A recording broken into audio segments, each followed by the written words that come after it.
Ce Conseil de l'Europe, quelle aventure! À penser qu'il y a 70 ans, des ennemis de l'époque à travers l'histoire se sont réunis pour créer cette maison de la démocratie, de l'état de droit et des droits de l'homme.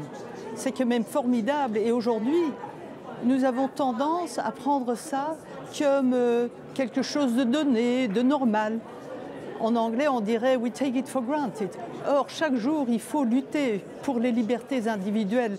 Il faut vraiment faire hommage à ceux qui nous ont précédés et pour reprendre le flambeau pour le donner aux prochaines générations.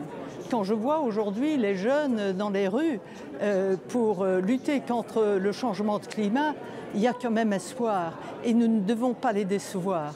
Pour moi, le Conseil de l'Europe, personnellement, c'est également une aventure formidable. J'ai connu beaucoup de gens venant de pays différents, malgré toutes les difficultés que j'ai dû affronter pendant ma présidence, à commencer par mon élection.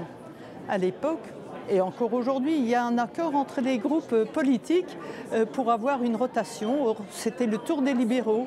Mais à un moment donné, j'ai eu quelqu'un qui voulait concourir contre moi. Heureusement, je l'ai emporté à l'époque, parce qu'il est important ici qu'on soit soudés, même au-delà des clivages politiques, parce que nous devons voir ce qui nous unit et pas ce qui nous divise.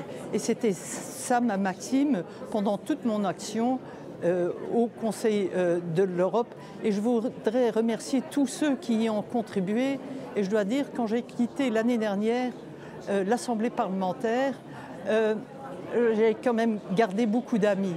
Et c'est ça qui est important aussi. Et je voudrais souhaiter à tout le monde un joyeux anniversaire, mais également ne pas regarder seulement en arrière, mais de regarder en avant et de défendre ceux que nos prédécesseurs nous ont laissés. Donc, à ceux qui ont fondé ce Conseil de l'Europe il y a 70 ans, un très très grand merci.